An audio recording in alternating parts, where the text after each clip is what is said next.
دوستو، آج کی اس ویڈیو میں تنہائی میں انٹرنیٹ کا غلط استعمال کرنے والوں کے لیے ایک رہنما تحریر پیش کرنے والے ہیں۔ موبائل کا غلط استعمال ہمیں ایسی طرف لے جاتا ہے کہ قبر کا خوف یا قبر کا عذاب ہی ایسی چیزوں سے بچا سکتا ہے۔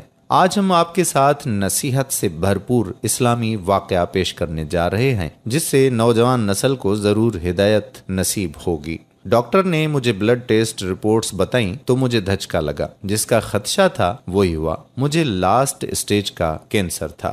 گھر آتے آتے میں سوچ رہا تھا کہ بیوی کو کیسے بتاؤں گا، بچوں کو کیا کہوں گا۔ گھر پہنچ کر میں نے سیف میں رپورٹس چھپا دیں۔ بیوی پوچھتی رہیں، میں نے کچھ نہیں بتایا، سب نارمل ہے یہ کہہ کر بیوی کو ٹال دیا۔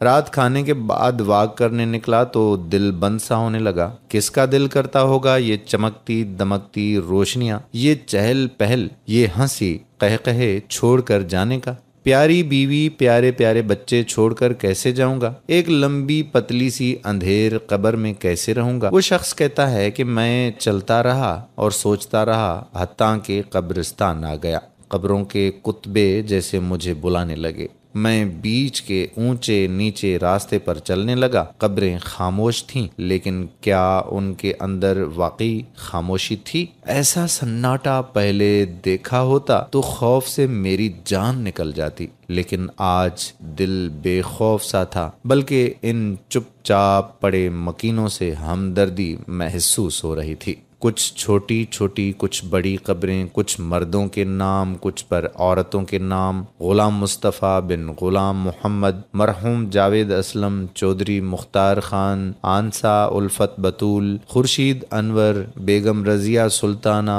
ماریہ احمد بنت محمد وارث۔ میں نام پڑھتا آگے بڑھ رہا تھا۔ کچھ کتبوں پر آیات درج تھیں: انا للہ و انا الیہ راجعون۔ پھر اداسی بھرے شعر: بچھڑا کچھ صدا سے کہ رت ہی بدل گئی، ایک شخص سارے شہر کو ویران کر گیا۔ سر، رات کافی ہو گئی ہے، گھر چلنا چاہیے میرے خیال میں۔ یہ میرے ڈرائیور کی آواز تھی۔ میں نے پیچھے مڑ کر دیکھا، میری چمچم کرتی کار چاندنی میں نہائی ہوئی تھی۔ کیا فائدہ اب اس کار کا؟ سب کچھ تو میرے بیوی بچے لے جائیں گے، میرے ہاتھ کیا آیا؟ میں بڑی خود غرضی سے سوچتا گیا۔ ساری زندگی کماتے کماتے ہی گزر گئی۔ اب یہ گھر بنا لوں، اب پراپرٹی خرید لوں، اب بچوں کے لیے نقدی زیور اکٹھا کر لوں، اب بیوی کا بینک بیلنس بھرنا ہے۔ بس یہی میری ترجیحات تھیں۔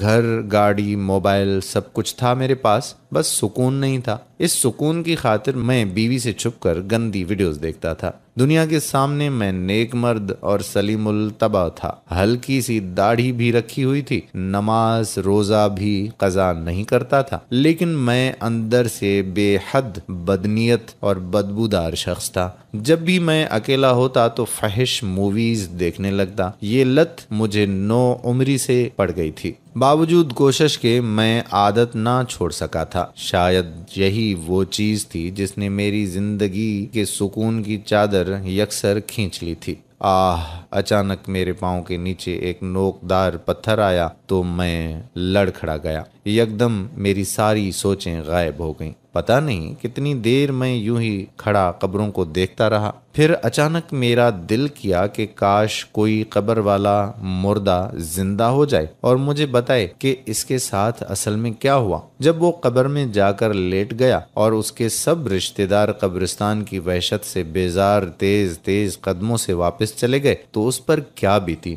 لیکن میں کسی سے نہیں پوچھ سکتا تھا۔ یہاں سب خاموش تھے، چپ چاپ اپنی اپنی جزا سزا میں مگن۔ اچانک میری نظر ایک کچی جھونپڑی پر پڑی۔ دیے کی روشنی پردے کے پیون سے باہر جھانک رہے تھے۔ یہ یقیناً گورکن کا مسکن تھا۔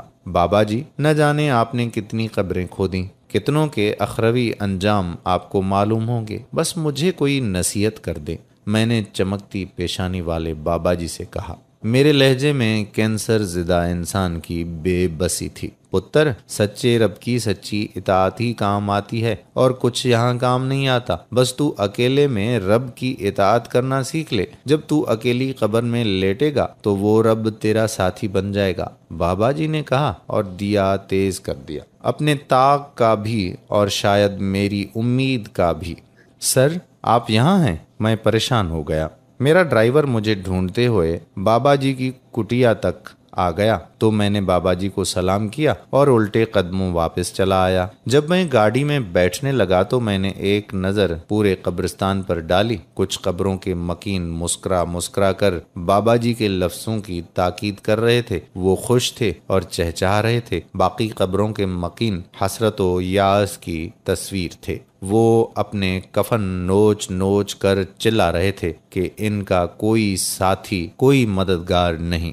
حضرت ثوبان رضی اللہ تعالیٰ عنہ سے روایت ہے کہ رسول اللہ صلی اللہ علیہ وآلہ وسلم نے ارشاد فرمایا، میں اپنی امت میں سے یقینی طور پر ایسے لوگوں کو جانتا ہوں جو قیامت والے دن اس حال میں آئیں گے کہ ان کے ساتھ تھاما پہاڑ کے برابر نیکیاں ہوں گی تو اللہ عز و جل ان نیکیوں کو ہوا میں منتشر ہو جانے والا غبار بنا کر غارت کر دے گا۔ حضرت ثوبان رضی اللہ تعالیٰ عنہ نے عرض کیا کہ اے اللہ کے رسول، ہمیں ان لوگوں کی نشانیاں بتائیے، ہمارے لیے ان لوگوں کا حال بیان فرمائیے تاکہ ایسا نہ ہو کہ ہم انہیں جان نہ سکیں اور ان کے ساتھ ہو جائیں۔ اللہ کے رسول صلی اللہ علیہ وآلہ وسلم نے ارشاد فرمایا، وہ لوگ تم لوگوں کے دینی بھائی ہوں گے اور تم لوگوں کی جلد ظاہری پہچان اسلام میں سے ہوں گے اور رات کی عبادات میں سے اسی طرح حصہ لیں گے جس طرح تم لوگ لیتے ہو،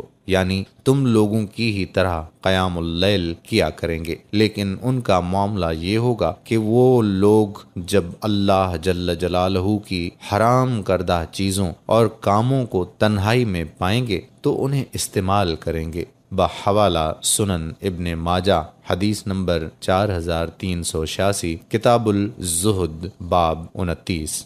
خواتین و حضرات، اپنے بچوں کو اسلامی واقعات اور اسلامی کہانیاں ضرور شیئر کیا کریں۔